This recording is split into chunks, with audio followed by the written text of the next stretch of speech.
Hello বন্ধুরা, কেমন আছো সবাই? আশা করি সবাই ভালো আছো। আজকে আবার একটি নতুন ভিডিও নিয়ে হাজির হলাম আপনাদের সামনে। আজকে যে বিষয়টি নিয়ে কথা হবে সেটা হলো এমএক্স প্লেয়ার নিয়ে। আমরা সাধারণত সবাই স্মার্টফোন যারা ব্যবহার করি তারা কিন্তু এমএক্স প্লেয়ার অবশ্যই ইউজ করি। আজকে এমএক্স প্লেয়ারের কিছু সেটিং নিয়ে কথা হবে। চলুন ভিডিওটি শুরু করা যাক।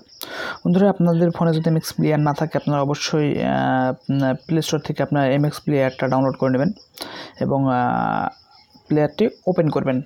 বন্ধুরা, আমার কাছে এমএক্স প্লেয়ারটি ডাউনলোড করা আছে, তাই আমি আর এমএক্স প্লেয়ারটি ডাউনলোড করে দেখলাম না। আপনার এমএক্স প্লেয়ারটি প্লে স্টোর থেকে ডাউনলোড করে নেবেন। ওকে বন্ধুরা, তাহলে আমি এমএক্স প্লেয়ারটি অন করলাম। ওকে বন্ধুরা, এখান থেকে আজকে যে সেটিংটা দেখাবো সেটা হলো যে আমাদের যে কোনো সেটিং, যে কোনো গান অথবা ডকুমেন্টস, যে কোনো ফাইল, আপনার পছন্দের ফাইলটা অথবা পছন্দের গানটি যদি ডিলিট হয়ে যায় তাহলে অনেকটা খারাপ লাগে। তাই আমরা যদি মনে হয় যে আমাদের প্লে স্টোর এসে আমাদের এমএক্স প্লেয়ার থেকে যে গানটি কোনো সময় যেন কোনো ফাইল ডিলিট না হয় সে বিষয়ে যদি আপনি একটু লক্ষ্য রাখেন তাহলে সেটা ভালো হয়। চলুন দেখা যাক আজকে কীভাবে এমএক্স প্লেয়ার থেকে গান ডাউনলোড না হয় সে সিস্টেমটা। সেটা হলো আপনারা যে কোনো একটা ফাইল সিলেক্ট করেন, দেখেন নিচে কিন্তু ডিলিটের অপশন আসছে। ডিলিটের অপশন আসছে, এখানে কিন্তু টিপ লাগলেই এখানে ডিলিট হয়ে যাবে। এখন এই ডিলিটের অপশনটা আমরা যদি হারিয়ে দিই তাহলে কেমন হয়? আসলে অনেক ভালো হয়, কারণ এখান থেকে কোনো ফাইল যেন ডিলিট না হয়। ওকে ভিউয়ার্স, তাহলে আমরা চলে গেলাম থ্রি ডট যে আইকনে, আমরা ডান পাশে সেটার উপর ক্লিক দিলাম।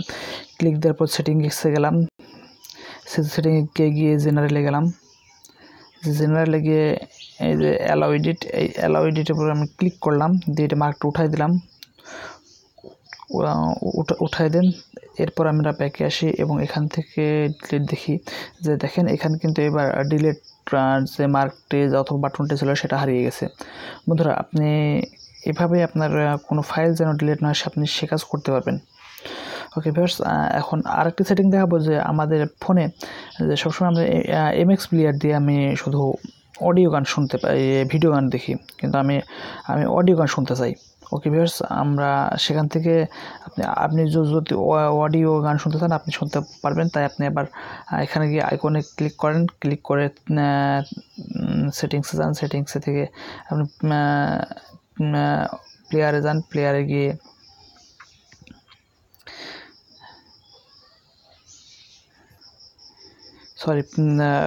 অডিওতে প্লেয়ারে এসে এখানে সেটিংয়ে আমরা অডিওতে গেলাম। অডিওতে গিয়ে শুধু এখানে অডিও প্লেয়ার আছে, সেখানে আমি শুধু ক্লিক করে দেবেন।